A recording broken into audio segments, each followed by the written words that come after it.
আসসালামু আলাইকুম ওয়া রাহমাতুল্লাহি ওয়া বারাকাতুহু। ইন্নাল হামদালিল্লাহ নাহমাদুহু ওয়া নুসাল্লি আলা রাসূলিহিল কারীম, আম্মা বাদ। সম্মানিত দর্শক শ্রোতা, আজ আমরা রাসূল করিম সাল্লাল্লাহু আলাইহি ওয়াসাল্লামের মাহরে নবুয়ত সম্পর্কে 12তম হাদিস আমরা আলোচনা করব। প্রথমে আমরা হাদিসটি পড়ছি। وبه قال حدثنا أبو مصعب بن مدني قال حدثنا يوسف بن ماجسون عن أبيه عن عاصم بن عمرة بن قتادة عن جده رميسة قال سمعت رسول الله صلى الله عليه وسلم ولو شاء أن أقبل الخاتم الذي بين كتبيه من قرب فعلته. يقول لسعيد بن معاذ يوم مات اهتز له عرش الرحمن. হযরত রুমাইসা রাদিয়াল্লাহু তাআলা আনহু থেকে বর্ণিত যে রাসূল তিনি বলেন যে সাদ ইবনে মুআদ রাদিয়াল্লাহু তাআলা আনহু যেদিন ইন্তেকাল করেন সেদিন রাসূল করিম সাল্লাল্লাহু আলাইহি ওয়াসাল্লামকে তিনি বলতে শুনেছেন, রাসূলুল্লাহ সাল্লাল্লাহু আলাইহি ওয়াসাল্লাম বলেছেন যে তার মৃত্যুতে, অর্থাৎ সাদ ইবনে মুআজ রাদিয়াল্লাহু আনহুর মৃত্যুতে ইহতাজ্জা লাহু আরশুর রহমান, রহমানের আরশ কেঁপে উঠেছিল। রুমাইসা রাদিয়াল্লাহু তাআলা বলেন যে রাসূলুল্লাহ করিম সাল্লাল্লাহু আলাইহি ওয়াসাল্লাম যখন এই কথাটা বলতেছিলেন তখন আমি রাসূল করিম সাল্লাল্লাহু আলাইহি ওয়াসাল্লাম এত কাছে ছিলাম, এত নিকটে ছিলাম যে ওয়ালাউ শাআ আন উকাব্বালাল খাতাম আল্লাযী বাইনা কাতিফাইহি, যদি আমি চাইতাম তাহলে রাসূল করিম সাল্লাল্লাহু আলাইহি ওয়াসাল্লামের কাঁধের দুই কাঁধের মাঝখানে যে মোহরে নবুয়ত ছিল এটা আমি চুম্বন করতে পারতাম।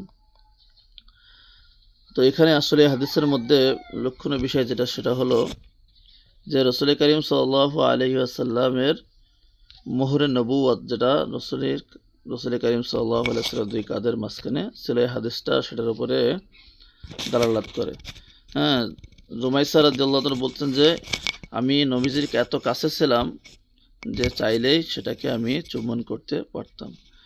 এখানে আরেকটা বিষয় হলো যে আল্লাহ রাসূল সাল্লাল্লাহু আলাইহি ওয়াসাল্লাম ইহতাজ্জা লাহু আরশুর রহমান, রহমানের আরশ কেঁপে উঠছে, অর্থাৎ সাদ ইবনে মুআজ রাদিয়াল্লাহু আনহু ইন্তেকালে আরশ কেঁপে উঠছে। এইটার দ্বারা সাদ ইবনে মুআজ রাদিয়াল্লাহু আনহুর মর্যাদা ফুটে ওঠে। তিনি একজন বিশিষ্ট সাহাবী ছিলেন, অত্যন্ত মর্যাদা সম্পন্ন একজন সাহাবী ছিলেন। অনেক হাদিসের মধ্যে তার বিভিন্ন গুণাবলী কথা উল্লেখ আসছে, কারণ তিনি হচ্ছেন হিজরতের পূর্বে রাসূল করিম সাল্লাল্লাহু আলাইহি ওয়াসাল্লাম যখন মুআজ ইবনে উমাইর রাদিয়াল্লাহু আনহুকে ইসলাম প্রচারের জন্য মদিনায় পাঠান তখন এই সাদ ইবনে মুআজ রাদিয়াল্লাহু আনহু তার হাতে ইসলাম গ্রহণ করেন এবং তার পরিবারের সমস্ত মানুষ সর্বপ্রথম ইসলাম গ্রহণ করেন, মানে পরিবার সহ সর্বপ্রথম তারা ইসলাম গ্রহণ করেন। পঞ্চম হিজরিতে তিনি মাত্র 37 বছর বয়সে তিনি ইন্তেকাল করেন। হাদিসের মধ্যে এসেছে তার ইন্তেকালে, তার মৃত্যুতে রাসূল করিম সাল্লাল্লাহু আলাইহি ওয়াসাল্লাম বলছেন যে ইহতাজ্জা লাহু আরশুর রহমান, রহমানের আরশ কেঁপে উঠছে তিনার মৃত্যুতে। তো তা জানা যায় 70,000 ফেরেশতা অংশগ্রহণ করেছিল।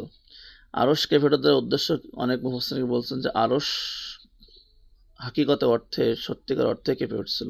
আবার কেউ বলছেন যে না, আরশ কেঁপে ওঠেনি, বরং আরশ বহনকারী ফেরেশতারা সাদ ইবনে মুআজ রাদিয়াল্লাহু আনহু এর আগমনে, শুভ আগমনে তারা খুশি হয়ে আনন্দে তারা কেঁপে উঠেছিল।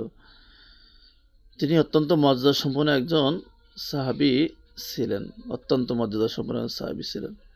এত বড় একজন সাহাবী হওয়ার পরে যার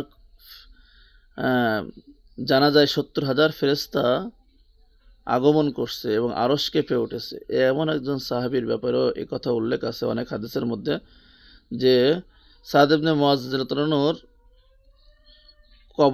কবর খোঁড়া হয়েছে তার, সে কবর অল্প কিছুক্ষণের জন্য সংকীর্ণ হয়ে গেছিল, এরপর আবার ঠিক হয়ে গেছিল।